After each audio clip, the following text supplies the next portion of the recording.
Hello, everybody. Welcome, welcome, welcome. It's here, and we are going to be jumping in to a interesting conversation around kind of what's going on when it comes to fundraising, investors' mindsets, equity crowdfunding, and we're just going to walk through a lot of the flows, funnels, expectations that need to be happening. So if you are out thinking about raising money or are raising money, this is going to be incredibly beneficial for you. So we're going to have people jumping in here. So we're going to take just a couple more minutes. While we're doing that, I'm going to introduce myself. My name is Jeff Fuzzy Wenzel. I'm the CEO of Pre-IPO Hype, and I have been in the equity crowdfunding space since the beginning. Probably some people would call me one of the godfathers of this industry, or let's just say I had a little bit less white hair in my beard when we first started in this space. So currently right now we've got about 15 active campaigns across multiple platforms like a Start Engine, WeFund, Republic. So we're also doing Reg Ds, Reg As. So I look at everything very holistically. I'm trying to find patterns across multiple deals. Also trying to take into consideration what might be happening in the industry or in the world itself. So as we're doing that, we kind of stand back and we try to imagine, hey, what is the temperature of just the world right now? And are people excited to invest? So we're going to get into a lot of that right now and how we're overcoming it. I will recommend to have probably something to take some notes on. I am going to definitely get in the weeds of tools, techs, why we do certain things, data points. And if you have questions, you can write them down. And I'm going to give some time for a little bit of a Q&A towards the end of this talk, which will be about 30 minutes or so. And again, I want to make sure you guys know this is live. So, feel free to ask questions in the chat. I'm also going to give you a link here in just a couple minutes for you to follow along. So again, feel free to do that. And at any moment, if you need to jump off and you do want to book a call with me to talk a little bit more one-on-one with what you're doing, you can go to pre-ipohype.com. You can see it up there. Click that book a call and you will literally talk to me. This is my company and I have been doing it for a while. So got a lot of insights into the space and into the fundraising world right now. All right. So with that all said, let's go ahead and jump into it. So let me share this with you. I'm going to give you a link here. This is what's going on in my mind here. I'm going to put this in the chat if you guys want to grab it. Let me go ahead and throw that in there. There you go. So this is what's going on in my brain. This is what we're thinking about when it comes to flows, funnels, touch points, data, thought leadership content. So this is what we have going on behind the campaigns here in our world when we're out doing fundraising. I'm going to go through each one of these as well as I'm going to show examples of it out in the real world right now. So let's go ahead and do that. So first thing I always start with, just the personas that exist typically in any sort of fundraising campaign. So persona number one is going to be people that know you, know your brand, know you personally, but just have no idea what crowdfunding is, investing. They've never invested, they've never looked at it, they've never been to a marketplace, they don't have an account. So I find that with persona number one, there's a lot more education to my content, right? How to click buttons, go here, make an account, why is my social security necessary? So again, a lot of my messaging is going to be more around educational based and a little less on who I am as a person. Most likely they know you already. Persona 2 is going to be people that know you and know crowdfunding. That's typically a very small group, 15, 20 people. So again, they get the gig. They know what they're supposed to do. Persona 3 is going to be people that know investing but don't know your brand. Excuse me. So let's say you're in a newsletter for a Start Engine or a WeFunder, or you're on in one of my newsletters. All that's great, but that is they need to learn who you are, right? So again, fairly easy to get some awareness, but we need them to know more about you. And persona 4 is people that don't know either. They don't know your brand and they don't know crowdfunding or investing, right? So think paid ads. Pretty big lift for most companies in today's world because you've got to lift up kind of the whole industry as well as your company. So I want you to think about those personas as we get into these next chapters. Second data point that you should have kind of in your mind over the last roughly about 2 years now, we're seeing a 60-day attribution window from the first time somebody learns about you or gets your first marketing message to potentially investing or opting in or getting on that call with you. So again, we're seeing a 60-day window and roughly 40 touch points inside of that window. Now, most people are like, Jeff, there's no way. That's way too much. There's nobody reading all your emails, getting all your stuff. A lot of people delete. Sometimes they ignore you. It happens. That's the world we live in. So you have to kind of fight through those expectations, and really kind of be more aggressive than you're probably going to be when it comes to your maybe your main marketing. So again, a 40 touch points, 60-day attribution window. All right, let's keep dumping in here. So the next big bucket that I always want people to think about is going to be right here. every single company has two spheres of influence, right? And the same thing's going to happen in the investing world. Your internal sphere of influence that you see right here is where 90% of your investments are going to come from. This internal sphere of influence doesn't have any algorithms. It's not farming on somebody else's land. Typically, you own this data. You got the emails. You might send something out on LinkedIn, but you have the data to go out and do this outreach. So think of this more as like your CRM system. This is where that investments are going to come from. Your external sphere of influence is all around thought leadership content. So there's no blog or SEO strategy or even press release strategy that gets you investors. This is all about awareness, getting people to know that you exist, and then starting to tell your story as to why you're investable. So a goal in this is to move people from your external into your internal sphere of influence, okay? And this is going to happen more than likely in your core business, right? You're going to have some strategies that are out there just selling what you do, showing people that you're educated in it, or you're a top of a trend. But really, when you go to close that deal in your business, it's going to probably come from the text message, the phone call, the DM, right? It's going to come from those types of strategies. Same thing is happening in the investment world. All right, next bucket we want to look at is just kind of an overarching kind of concept of marketing in this space. So if you've done any sort of marketing at all, you've probably seen some version of this type of funnel that you see right here. This is, to me, outdated. In my world, it really looks more something like this, meaning that the marketing funnel in today's world has really been flipped upside down. So for most companies, it's actually fairly easy to get awareness, right? There's platforms that have data that you can go out and scrape and grab, LinkedIn being one of them, ZoomInfo, Apollo, right? You could, if you're on a platform, you might be in a newsletter. So you've got some awareness that you exist. What you want to focus on now is the playground of information for people to get deeper and deeper into your world. So do you have webinars set up, content marketing, demos? Do you have case studies, nurturing flows? Do you have a group they can join? Do you have newsletters, right? So we want people to get deeper into our world and less about, we got a couple of, we put out a couple blogs.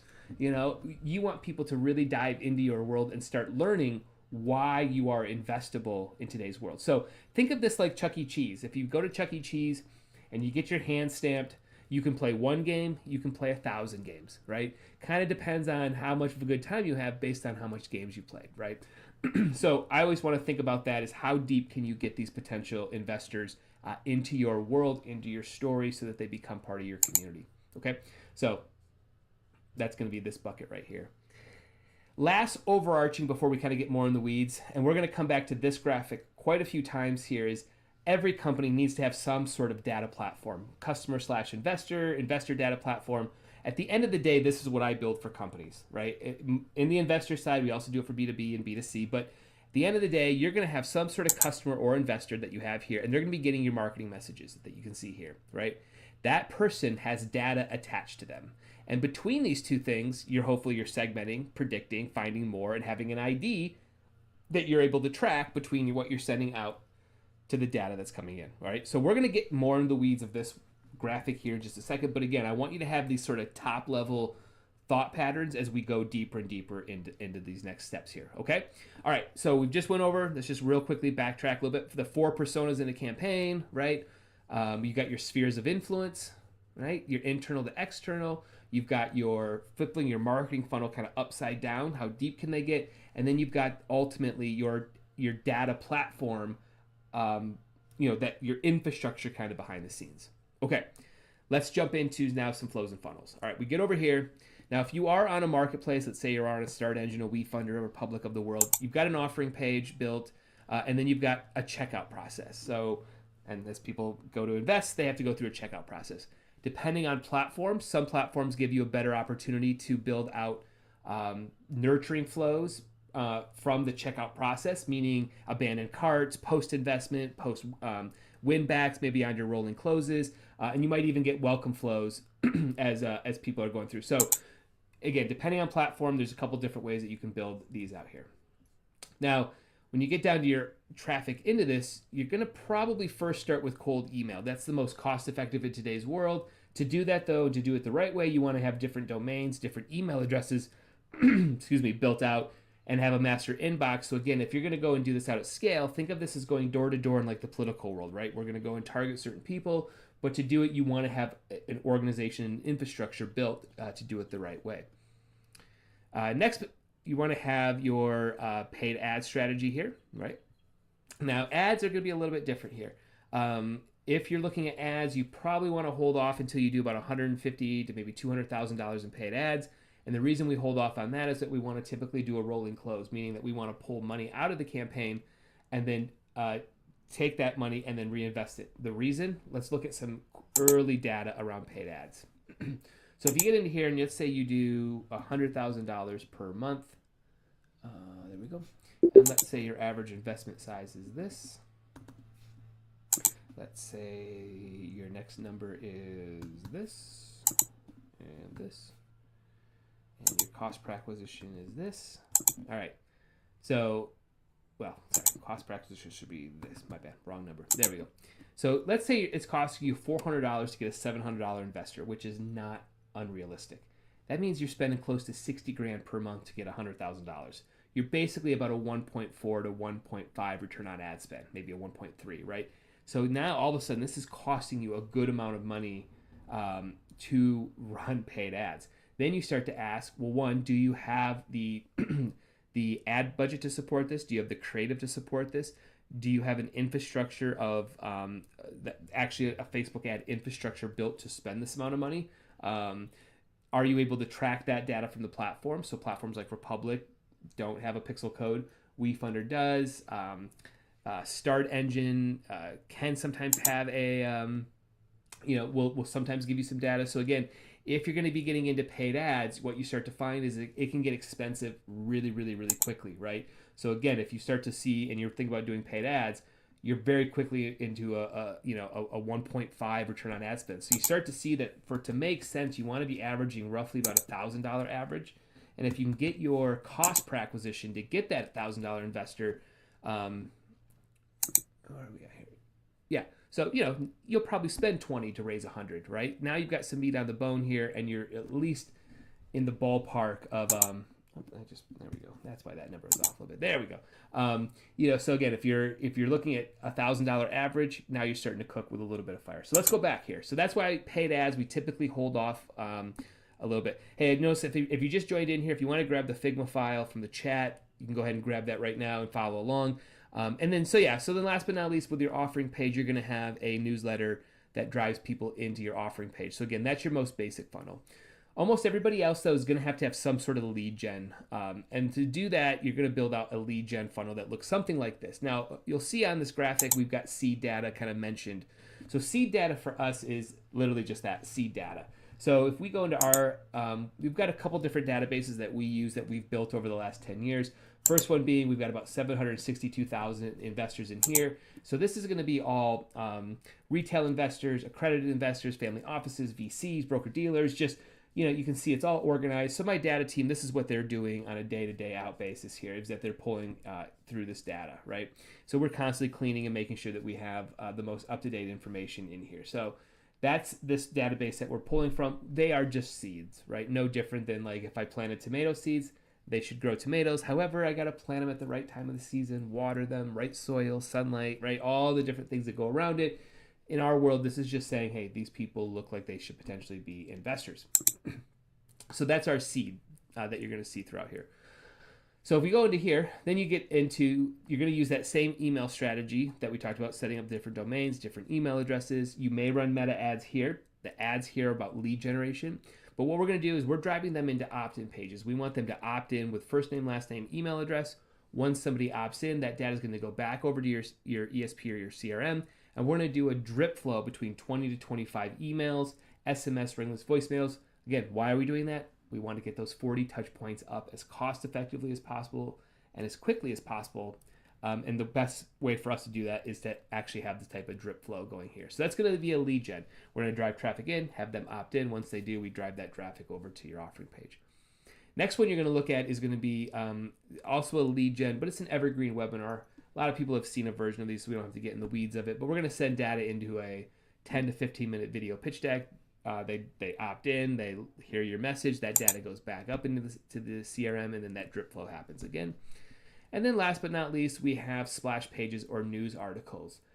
We have a subsidiary company that I did not load up here. Let's load this up. So we have another company called Invest Guru. You can see it here. And what we do is we write long form articles. They look something like this, right?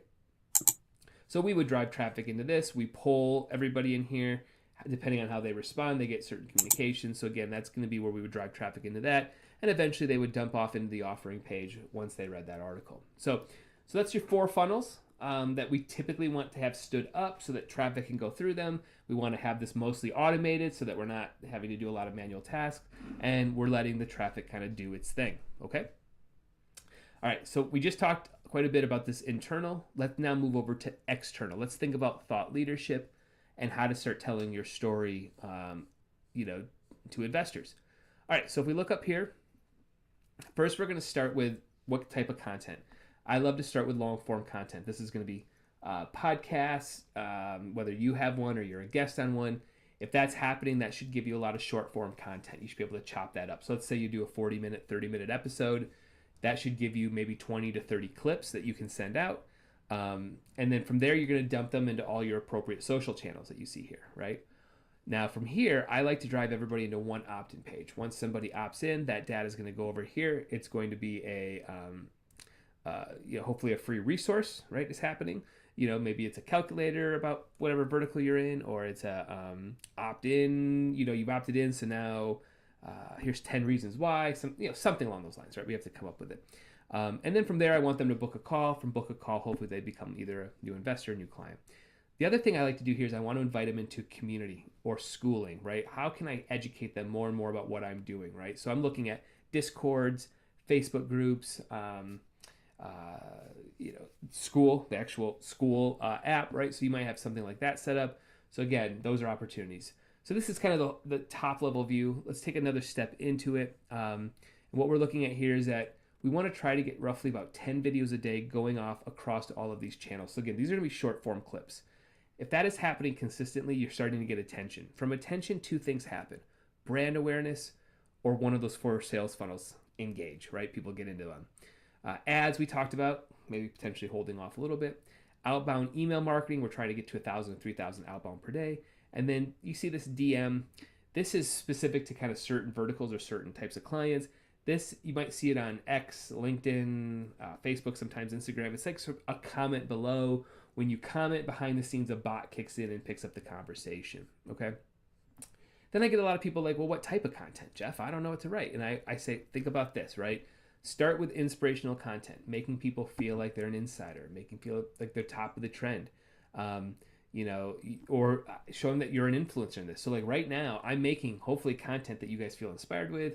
You're seeing that I'm top of a trend, and now you're learning something, right? You're learning this awareness. And my goal out of this is exploration. Hopefully everybody who's watching right now will go and check out my website, maybe open another email, learn a little bit more, invest, opt in, whatever it might be. From there, I want people to go into community, right? And that community is not about selling. It's things that I do that are adjacent to my brand. So giveaways, pop-ups, partnerships. And then out of that, I typically get a lot of loyalty, repeat buyers, repeat investors, advocates. So clients stay with me for a long time because I'm constantly keeping them in this rotation here, and they're seeing the value long-term to keep us around, right? And I'm hoping the same thing happens in your world when it comes to investors. You kind of want these investors around a lot, right? You don't want it to just be a one and done. So the next question typically people give me is going to be around like what content. So I'm going to recommend you screenshot this and use it. This is how I never run out of content ideas. So obviously my main vertical is going to be equity crowdfunding. Then I have the topics sort of off that, right? These are all things that I could talk about based on equity crowdfunding. And then I have these 8 subject lines. So the example would be equity crowdfunding, cold emails, FAQ. Equity crowdfunding, paid ads, key takeaways. Equity crowdfunding, data, pitfalls, right? And now, just by doing that, prompting ChatGPT, I'm creating content very, very quickly every single day. And I can take that long form content, chop it all up by just using this content ad strategy for ideas, okay? So let's go back. We just now talked about the external, right? We're thinking about all the ways that we are making awareness, getting people aware that you exist, and starting to tell your story to move them into being an internal sphere of influence. But like I promised you, now we're going to talk about this graphic right here, right? This is going to be that data platform graphic. So a couple things that you see here. We just talked a little bit about how we're, the two different influences of how we're sharing them out, right? How we're showing customers your marketing message, what you're doing, right? We want to now look at the data side of this equation. What is happening behind the scenes? So this is where I'm going to show you guys exactly what we're building when it comes to campaigns right now. So this is an active campaign. This is, if you worked with us, you would have your version of this. So as I mentioned in the beginning, the 60-day attribution window, 40 touch points. So that just means as people get into here, if you're in this vertical right here, you are not ready to invest. You are not ready to do anything. You're just into 1 to 10 touches, right? Once people move into this, meaning that they've opened more emails, clicked on more links, they've got a higher score. Now what we do is we want to enrich this data. So if you are in this bucket right here, we send the data out of the system. It then gets dumped into here. And now what we're doing is we want to go and find, make sure we have the right LinkedIn profile. We want to find their last investment that they've done, right? So we just found this company here, January 21st, a $5 million deal. Then we look at average age, gender, and then what kind of seed stage do they typically invest in? So I'm trying to get basic information out of this person that showed some interest. They've gotten a few emails. Now I want to know a little bit more about them, and that's how we're doing it here with this basic enrichment. But we don't want to stop there, right? Once the data gets into this bucket, they move here. We send this information out. Let me back that up. We send this information back out. And now we are going to do a LinkedIn connection request. So we use a tool called Waxy. And what we do here is this is very similar to a drip in email, right?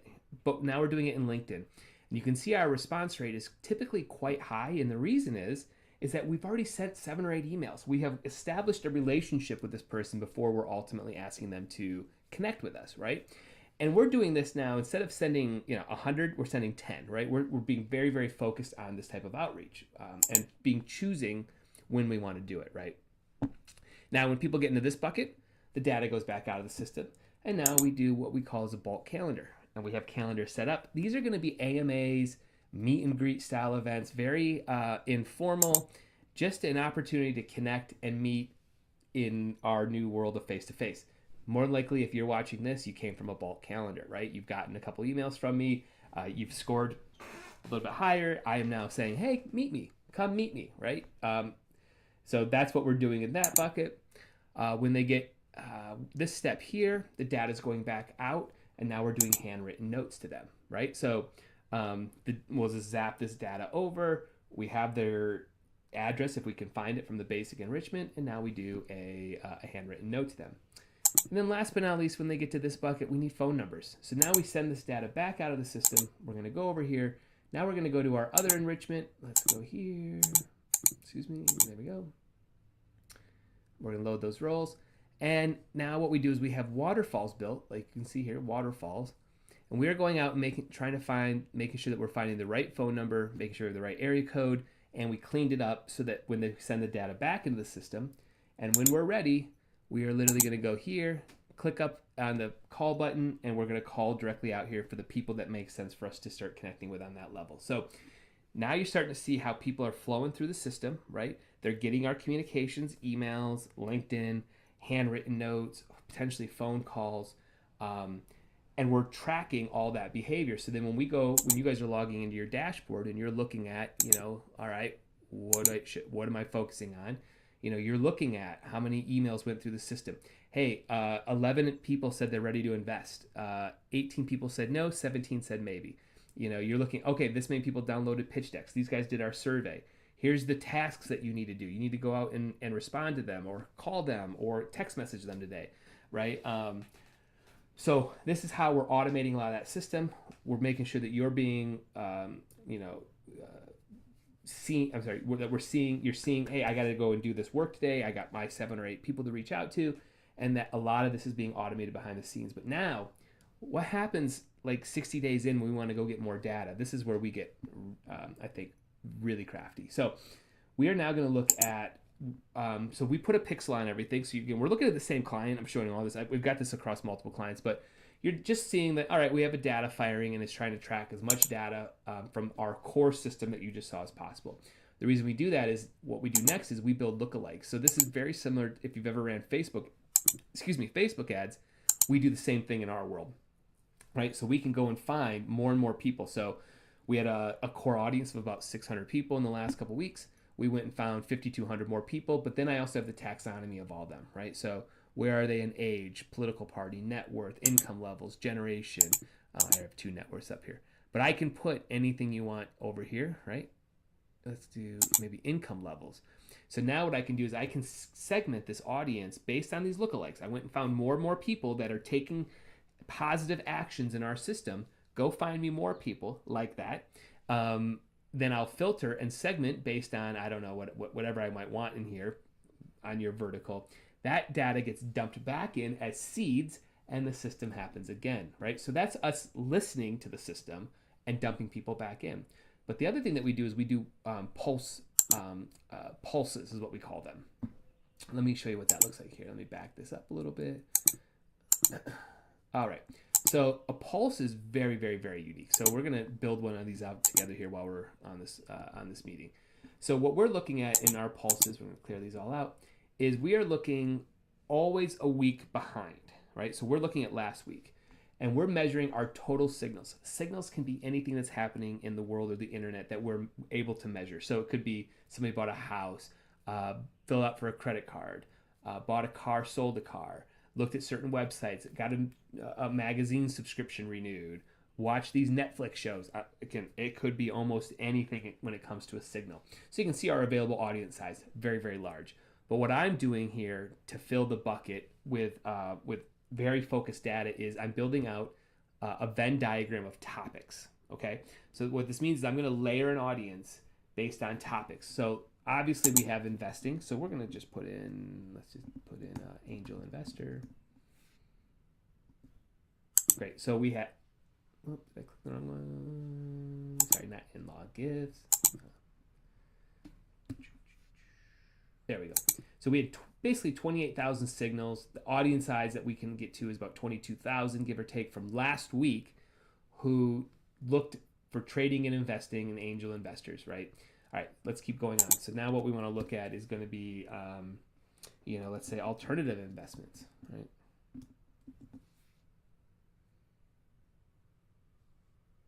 There we go. A lot more signals. So you can see that audience jumped up quite a bit. So this might be people looking at crypto, looking at other equity crowdfunding deals, just looking for alternative ways to invest. So we want that one. But now, so I'll put, let's say I would still do this work. I'd probably find 7 or 8 around investing. And then I'd want to go and find maybe whatever vertical you might be in. So maybe it is healthcare. Maybe you've got a healthcare app, right? And I would go in and say, all right, okay, maybe you have a CRM software that you're trying to raise capital for. So 550,000 signals for people looking in the healthcare, medical treatment, and CRM software. So you can just see I've already layered this audience. I've only done 3. Like I said, I would do 15 of these if I was actually like building this out for a client or for yourself. And what happens is now I can pull that data in, and let's go look at an active one, right? So I can go and, all right, we've pulled that audience in, and then we can go into the taxonomy, go into here, say, hey, go find me, what is the age of these people, right? Maybe you want to go in net worth, and now I would build a segment based on this data. I would export the CSV file, dump that into your system, and now that would start happening as seeds. They'd get your cold email, potentially LinkedIn, events, bulk calendars, and we start knocking on the doors of people who are very, very, very focused. So if we go back to this last graphic, and we'll wrap it up from there. We just showed how we are pushing out, right? Pushing out your messaging to potential customers / investors. Then you have the data side of it. We just showed how we're building lookalikes by listening, how we're segmenting, how we're tracking with our ID across everything, how we're doing predictions. We've got a scoring system. Where are people getting? And all of this is running behind the scenes so that every time you send out a message, you are truly sending it out to somebody that we, by all accounts, should be interested in getting it. So a lot to unpack here. Hopefully this helps as you're kind of structuring your company, thinking about your raises. A lot to really unpack in all of this. It is a lot of work. If you're thinking about working with us, you kind of want to get a little sense of that. So our base model is we charge $1,500 a month is our base retainer, and that is us going to be building out the CRM system side of this equation. So that's going to be your, the automations, the emails, the newsletters. We write everything, we create it all, and every month we keep adding on sort of a new tool to the tool chest, right? Month 2 we add on LinkedIn, month 3 we add on bulk calendar, month 4 we add on handwritten notes, month 6 we start adding phone calls into it, right? So each month we keep growing and growing and growing the system. We're about 2 weeks to stand up the initial outreaches, so only a couple weeks to get that stood up. And then the second model for in terms of payment is going to be, we have a cost per lead model. So any data that comes out of our system that opts into your world, meaning that they opt in, they go to your opt-in page, they opt in, we charge $2.50 per lead. I'm telling you right now, if you are in this industry, it is the absolute best deal on the planet. Facebook is usually, if you're running a lead ad in Facebook, you're looking at $18 to $25 typically per email address. We charge $2.50, and that is all with the enrichments, right? So we keep enriching. All of the data is yours. It's in your CRM system. You stop working with me, you get the keys to the car. We're a month-to-month contract. You just give us a 2-week notice, and we go from there. All right, hopefully this all helps. If you are interested in learning more, you can go to pre-IPOhype.com, click on the book a call. You will book a call and talk to me, and I would love to learn more about what you're working on and see if we can't help get you over the goal line of your fundraising goals. All right, thank you so much for taking time out of your day. I know it's busy, and I look forward to hearing from you.